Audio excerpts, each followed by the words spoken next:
Hey everybody, it's Bob Harris, Senior Editor of FootballDiehards.com. Time for the lucky Week 13 injury preview, review, update, and overview. The thing we like to do every Saturday, help you get up to speed, make sure you know all the things you need to know before you set your lineups. If you're out there living your best life, doing your work, having a good time, and you don't keep up with the minute by minute, this is where you come to catch up on all that. And before you set your lineup. So I'm recording this on Saturday at about 2 p.m. Eastern Time. So anything that happens after this, you'll find in the late breaking update section of the site, or head for the FSP staff rankings. The staff cheat sheet is kind of the one-stop shop. Gives you everything you need to know. Players are moved according to whether we believe they'll be playing or not, and there's usually a note associated with them that'll give you more details on that. If you see something suspicious or a player ranked how they shouldn't be ranked, go ahead and dig deeper and figure it out. As always, I'll also take you up through each round of kickoffs on Sunday with the inactive announcements as they come out. So that'll help you inform your decisions as well, or make your final decisions. But this will set you up for all that.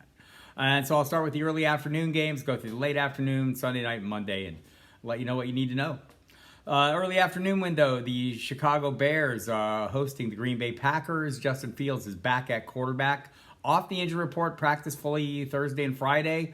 Is he healthy? No, but is he healthy enough to play? Yes. And Trevor Siemian, by the way, has been ruled out. You saw last week, or were watching the games, he almost didn't play. He had an oblique injury. He played through it. Now he's having season-ending surgery. So Nathan Peterman will back up Justin Fields in this game. On the other side of the ball, Aaron Rodgers also will play. He has the rib injury to go with the thumb, the broken thumb. And so he's going to play through his injury as well. So are either of them maybe ideal situations? Maybe not, but a lot of upside for Fields, and according to Aaron Rodgers, he owns the Chicago Bears. Romeo Doubs listed as questionable. It looks like he could return from a 2-week absence with his ankle injury. Everyone else is off the injury report. That includes A.J. Dillon, Aaron Jones, and I believe, was there one other? Alan Lazar. So everyone else is good to go there.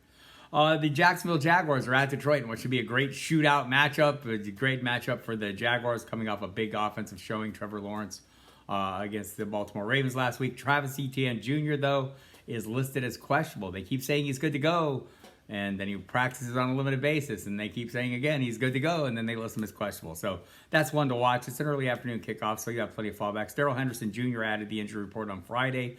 Might be a piece of the puzzle if Etienne doesn't go, but he's questionable due to illness. You're going to see a lot of that this week. And Zay Jones, coming off a career best game against the Ravens, is also questionable with a chest injury. Sounds like he'll be available and ready to go. On the other side of the ball, everyone's good to go for Detroit. Jameson Williams is getting closer to being ready to come off IR, the promising, exciting rookie, but not quite there yet. Don't know if he'll be able to contribute enough to help us out as fantasy managers this year, but down the road, maybe so. Michael Carter for the New York Football Jets. They are at Minnesota. He is doubtful. So now the question is Zonovan Knight, was what we saw last week, real? He got the bulk of the workload, carried reasonably well. Ty Johnson in the mix. James Robinson also available. He was a healthy scratch last week. My guess is without Carter, he will be available this week.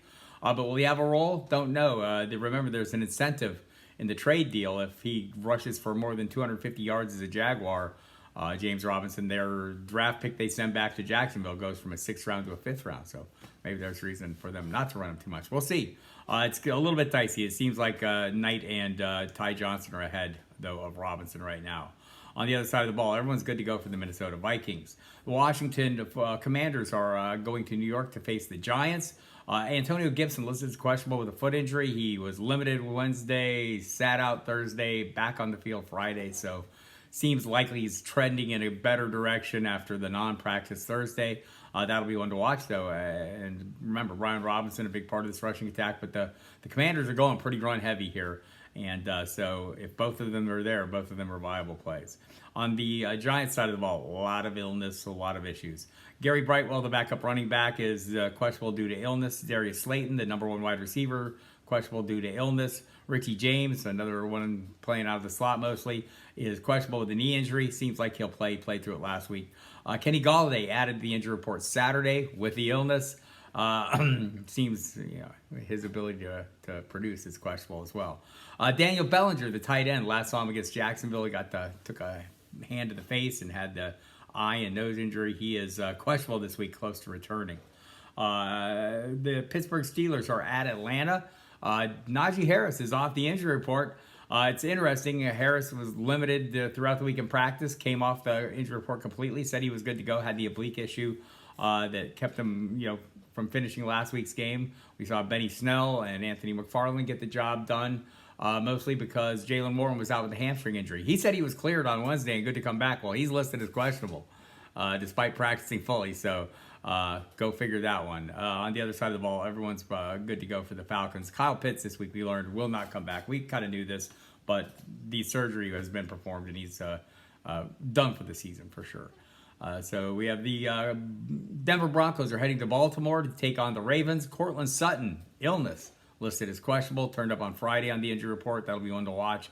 Jerry Jeudy sounds like he's a game-time decision, listed as questionable. Missed a couple weeks with the ankle injury, heading back now. KJ Hamler ruled out and placed on injured reserve just a short time ago, so he will not be back for at least 4 weeks.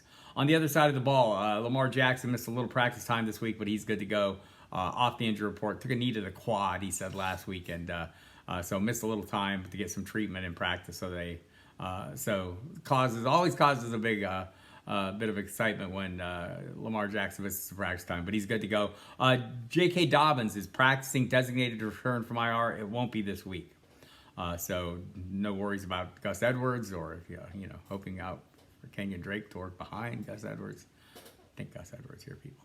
The Houston Texans hosting the Cleveland Browns, and it's the return of Deshaun Watson playing against his former team for his new team, the Cleveland Browns. This is his first week back from suspension. He's practiced all week. The team is very optimistic. You have to wonder if there's not going to be some rust.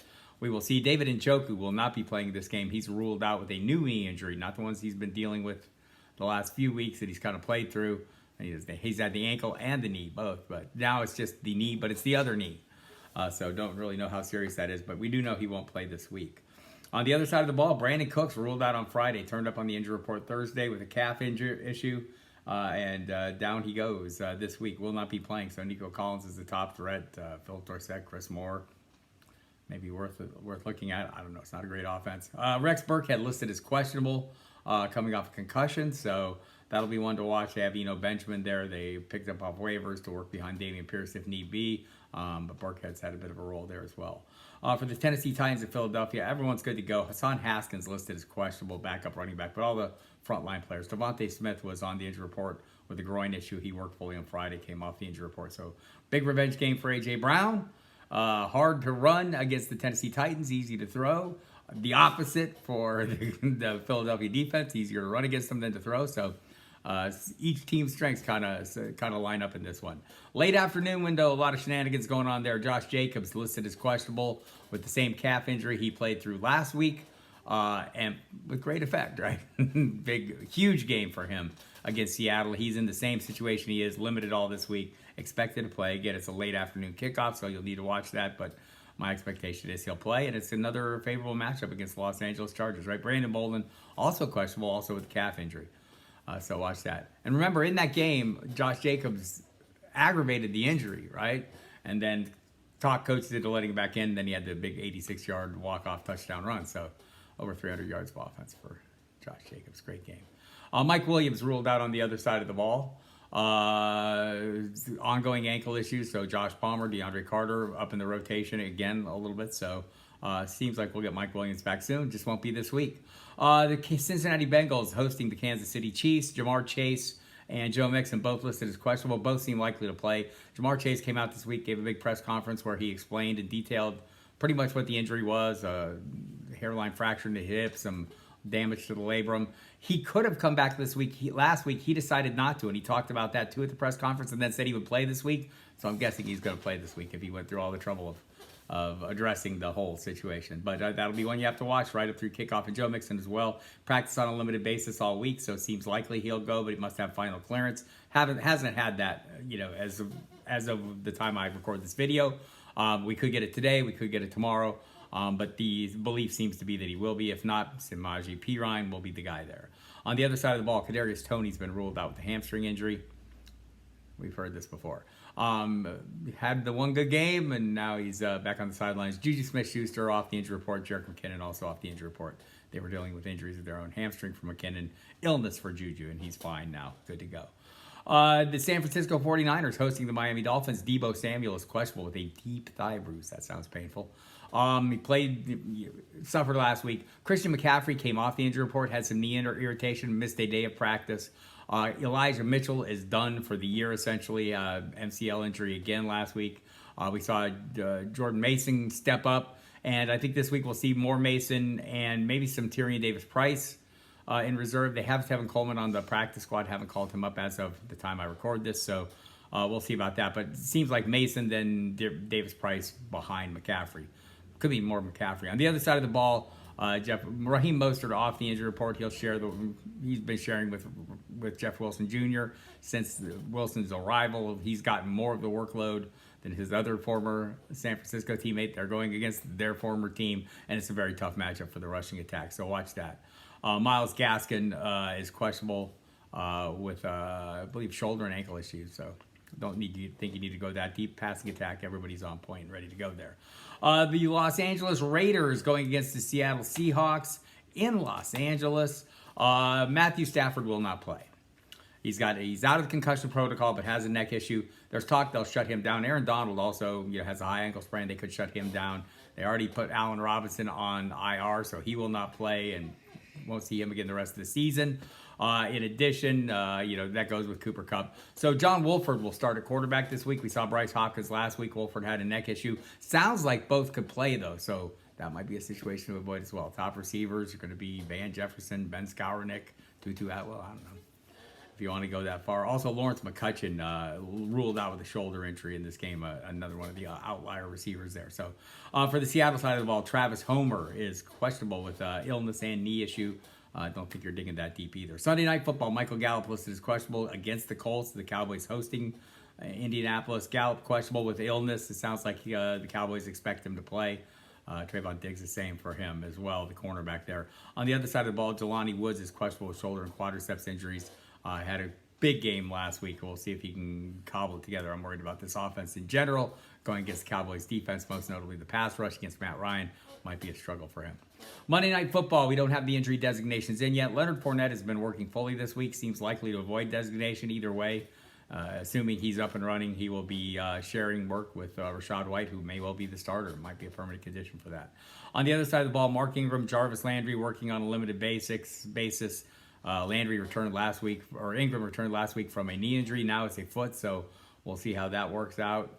Beyond that, some outliers. Rashid Shaheed, I don't know if you're going to force him into lineups. He's been, super productive in very narrow band of opportunities. Kevin White. Juwan Johnson, the tight end, also not practicing with an ankle injury. So those, you'll need to check the injury report back. That'll be out later Saturday afternoon. There you have it.